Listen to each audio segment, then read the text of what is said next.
আপনাদের দুজনের নাটাই ছেড়ে দিয়ে আমি একটু বসে দেখলাম আরকি আপনারা কি করেন। তো আমার কাছে মনে হচ্ছে যে ব্রিটেনের কোনো দুর্নীতির অভিযোগ ব্যারিস্টার মঞ্জু মানতে রাজি না। ব্যারিস্টার মঞ্জু না, না, আমি গার্ডিয়ানের অবশ্যই মানি। আমি গার্ডিয়ানের প্রতিবেদনও মানি। ভুল, টাইমসের প্রতিবেদনও ভুল, না, ফিন্যান্সিয়াল আমি টাইমসের বলি নাই। প্রতিবেদনও ভুল, সবকিছুই ভুল। আচ্ছা আমি একটু বাংলাদেশে যাই।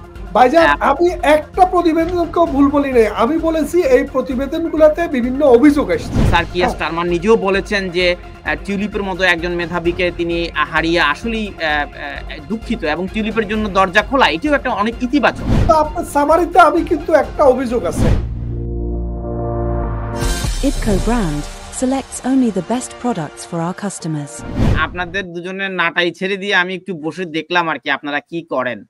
তো আমার কাছে মনে হচ্ছে যে ব্রিটেনের কোনো দুর্নীতির অভিযোগ ব্যারিস্টার মঞ্জু মানতে রাজি না। ব্যারিস্টার মঞ্জু না, না, আমি গার্ডিয়ানের অবশ্যই মানি। আমি গার্ডিয়ানের প্রতিবেদনও মানি। ভুল, টাইমসের প্রতিবেদনও ভুল, না, ফিন্যান্সিয়াল আমি টাইমসের বলি নাই। প্রতিবেদনও ভুল, সবকিছুই ভুল। আচ্ছা আমি একটু বাংলাদেশে যাই। ভাইজান, আমি একটা প্রতিবেদনকেও ভুল বলি নাই। আমি বলেছি এই প্রতিবেদনগুলোতে বিভিন্ন অভিযোগ আসছে।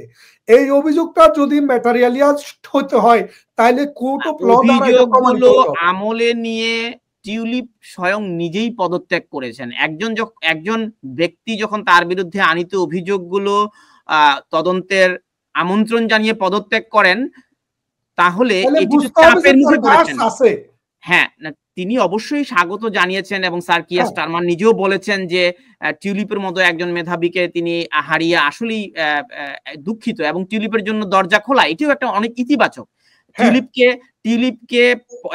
টিউলিপ পদত্যাগ করেছেন, তাকে বরখাস্ত করা হয়নি। কিন্তু আপনার সামারিতে আমি কিন্তু একটা অভিযোগ আছে। আমার অভিযোগটা হচ্ছে আপনি যেভাবে বলছেন আমি গার্ডিয়ানকে বা টাইমসকে ওদেরকে গুরুত্ব দিচ্ছি না। আমি কিন্তু আমার বক্তৃতাটা আপনি পিছনে যায় দেখেন একবারও বলি না। আমি বলছি এইসব জায়গায় যেসব অভিযোগ আকারে আসছে এগুলো প্রতিবেদন আকারে আসছে এগুলাকে তখনই আমি স্বাগত জানাবো যদি কোর্ট অফ লতে সেটা প্রমাণ হয়।